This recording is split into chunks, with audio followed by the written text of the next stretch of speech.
In this video, I'm going to show you how to make a header in a Framer. Now, this is a tutorial for beginners. It's a very beginner-friendly one. There's, of course, a lot of different advanced methods of actually creating headers, but this one is just very basic. So the first thing you want to do here to actually start off very quickly, you want to go to Insert, top left, and then from here, you want to go to Navigation, and you can select one of these different headers you have available over here. So there's this one, for example, as you can see, looks like this. Then you have the second one, which looks like this, and then you have the first one up here, which is basically the most basic one and which I'm going to use right now.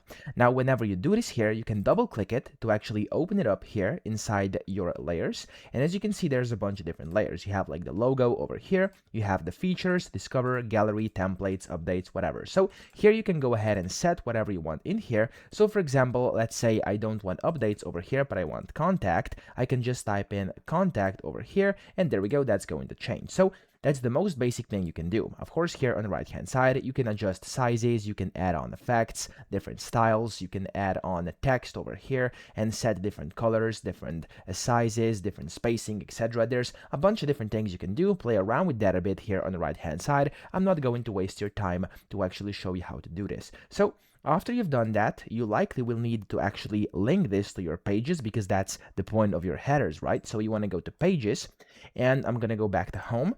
And here, as you can see, I have features, discover, gallery, templates, and contact. So what you want to do here is just add all of these as separate pages. So I'm going to click on plus and then new page. And the first one is going to be features. Okay. And then I'm going to go ahead and look. The second one is discover. The third one is gallery. So new page, discover. There we go. And the third one is going to be gallery. Okay, there we go. And then we have two more as well, which were templates and contact. So if I do just new page, templates, and then another one, which is contact, there we go. Now, you have to link these because if you just go ahead and go into preview, as you can see, you can't really click anything. Nothing is going to work. Now, I'm going to go back out here. And then in here, as you can see, I now have these. You want to double click on here again. And then within each and every single one of these, you want to click on features first. On the right hand side, it says link to. You can go ahead and click over here and just select the page you want to link to. In this case, features. Then the discover has to go to discover, gallery has to go to gallery. You get the point. So we can just do this for all of these or just some of them. It's completely up to you. You'll notice that colors will change. However, that is of course changeable. You can just click on it, go ahead, and then change different colors down here at the bottom. That's very easy to do.